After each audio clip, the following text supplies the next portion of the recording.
Hey, so recently I received this comment on my channel saying that Christianity is rooted in paganism, polytheism, Hinduism, all sorts of ancient pagan religions. So I'm gonna just go through each one of their arguments and rebuttal them because they are some really bad arguments. So first for Hinduism, they said that there were three gods in Hinduism that is similar to the Trinity. Brahman, Vishnu, and Shiva. Now, the point is, those aren't the only three gods in Hinduism. There's many. Brahma, I forgot the other ones.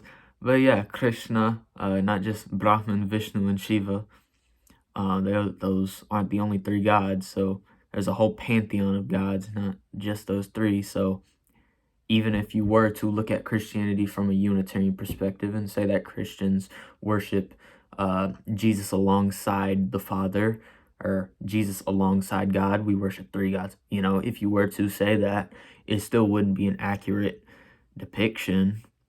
Now, of course, you have to look at Christianity from a Trinitarian perspective.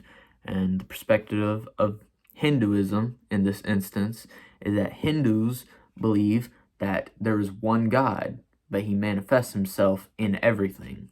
That includes every other god. So technically it's monotheism, but it runs a line between polytheism because there are many gods. Like, well, not many gods, but there's one God that manifests himself as thousands of gods. That's why idol worship is deemed all right in Hinduism, because, you know, God, Brahma, he manifests himself in that thing you're worshiping, all right, which is not comparable to Christianity. Maybe Sufi Islam, but I'm not sure. All right. Also, what influence could Hinduism have on Christianity? Because Christianity is spread throughout the Middle East and through Europe and Northern Africa, that sort of area. But India, it's all the way in India, you know. And I get that Hinduism, it's not just bound to India, but, you know, that general vicinity, that general area, how big of an influence could it have that it would affect all these Christians? All right. So Jewish literature before the time of Jesus actually taught about a possible trinity. Now, of course, the Torah and the Tanakh, it's very vague. It's very vague because they didn't notice a trinity, I'm guessing. They didn't notice things like the compound unity and the Chad, the Spirit of God hovering over the waters, Elohim Warua, things like that. They didn't notice things like that, except for, you know, a prominent Jewish scholar, Zohar. It's the only one I can think of off my head. But yeah, some of it taught about a possible trinity, or at least a binity. And then the next point they brought up was Egyptian mythology, teaching about Osiris, Isis, and Horus. Those are not the only Egyptian gods. Those are not the only Egyptian gods. Hinduism was a better argument for this, but this was not. These are not the only three gods in Egyptian mythology. All right, and you know, and what influence could that have? It could have a little bit of influence, but, you know, noticing how it's not the only three gods. Osiris, Isis, and Horus are not the only three gods. You know, that kind of invalidates the whole argument. Same with Babylonian mythology, with Nimrod, Cimaris, and Tammuz. Those are not the only three Babylonian gods. All right. Arab mythology. Now, this one's interesting because I've actually studied up on this before, so it's interesting. So, Arab mythology, Allat, Al-Uzza, and Manat, it's commonly known that those are the three pagan moon deities, goddesses in Arabia around the time of Muhammad. Now, the thing is, those are not the only gods. Once again, I believe there were 360 idols at the Kaaba. So these three pagan deities, they weren't the only ones. There were many others. So it kind of invalidates the whole argument. Also, something that is a deal breaker for the Arab mythology argument for the Trinity is that Alat al-Zamanat, they came after the time of Jesus. They came near the time of Muhammad, in the time of Arabia. So really, what influence could it have if it's that far away? And also, it came hundreds of years after. The deities came hundreds of years after. All right. Sorry, I just had to write down all these arguments that they put. All right. Next argument they put was that baptism was adopted from Hinduism, because in Hinduism, I'm guessing it was common in India for people to kind of do a spiritual cleansing at the Ganges River, which it doesn't seem like something bound in religion, more so culture. But Jesus was baptized in his life according to the Gospels, and so were the apostles and all the other people who became Christians or believers of Christ in the book of Acts.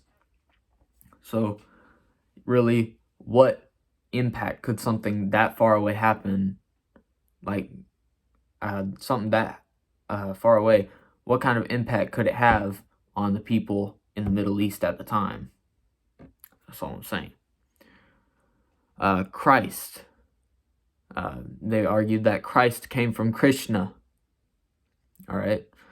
But in reality, nowhere in the etymology of Christ has it ever been from Krishna. All right. So in Hebrew, the word was Mashiach for the Messiah, that stemmed off into Arabic as Masiha. And then that also stemmed off into Greek, translated into Greek as Krein, which evolved in Greek as Christos. And then in Latin, it evolved into Christus, which evolved into Old English as Christ, which evolved into modern English as Christ. All right. Nowhere in there does it say anything about Krishna. Nowhere in the etymology does it ever have any impact from Krishna, because a lot of this etymology, it happened in Europe and Turkey and Israel and that sort of area, hundreds of miles away from India. And I don't think Indian immigrants were that common around that area at the time.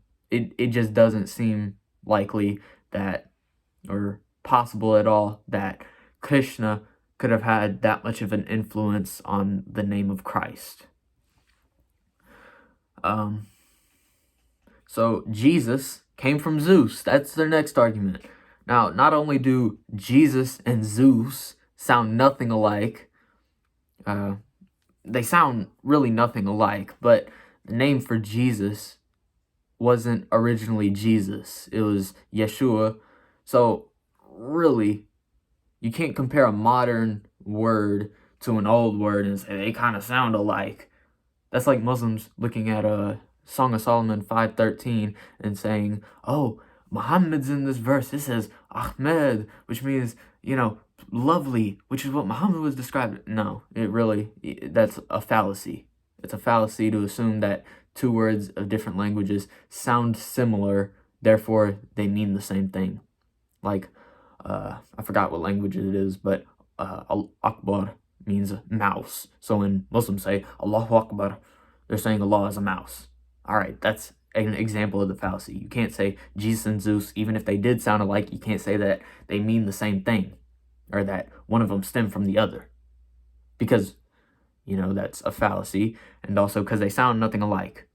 So we're going to go through the etymology of Jesus, going from Yeshua, which was a name in Hebrew and Aramaic, which evolved into Jesus in Greek, which that stemmed into Arabic as Isa around the time of Muhammad. So Jesus in Greek. And you can look at any copy of the Old Testament that's like an interlinear version online book, interlinear Bible. You can see they call Jesus in Greek Jesus. All right. And then in Latin, that evolved into Jesus, which evolved into Jesus when Hebrew scholars would write Jehovah, not meaning for it to be pronounced that way.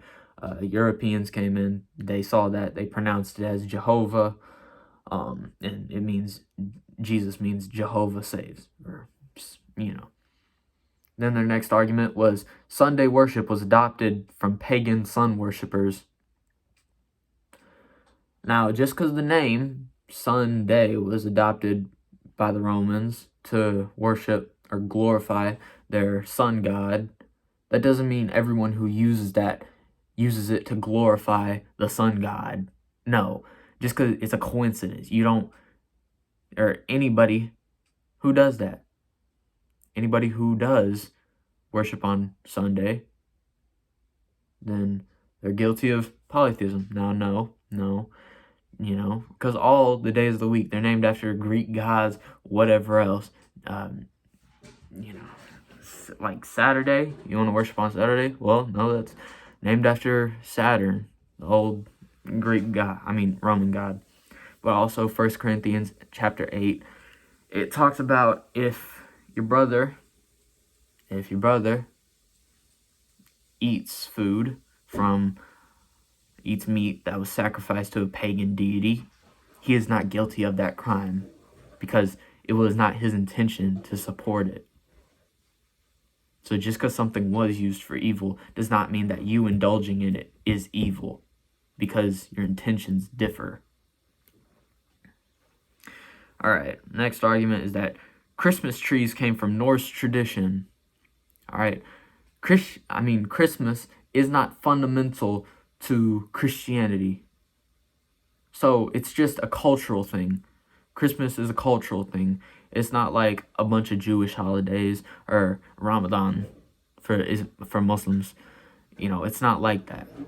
Christmas, it's a cultural thing entirely. So just because it stems from pagan tradition does not mean that we support paganism.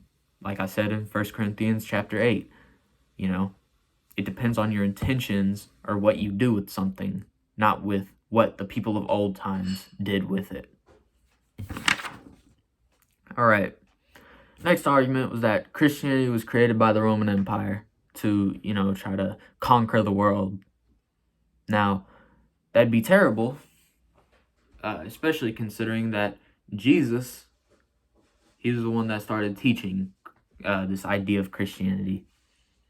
So, I don't know how you tie the Roman Empire into that. And also, if you're trying to take over the whole world, Christianity would probably be the worst religion to do that with. Followed by, like, maybe Jainism or Shintoism or whatever, or Buddhism. You know, Christianity is one of the worst religions to try to take over the world with, you know? Because you look at the core doctrines of what Jesus taught, you know, love your enemies. Blessed are the peacemakers. You think a peacemaker would try to take over the world? No. Save that for, like, the Muslims and stuff. But in conclusion, all these arguments are terrible, trying to tie Christianity back to pagan polytheistic roots.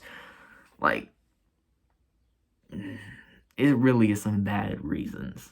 Like, any historian, even a basic historian who looked at some of this, they would know that is false. These claims are false.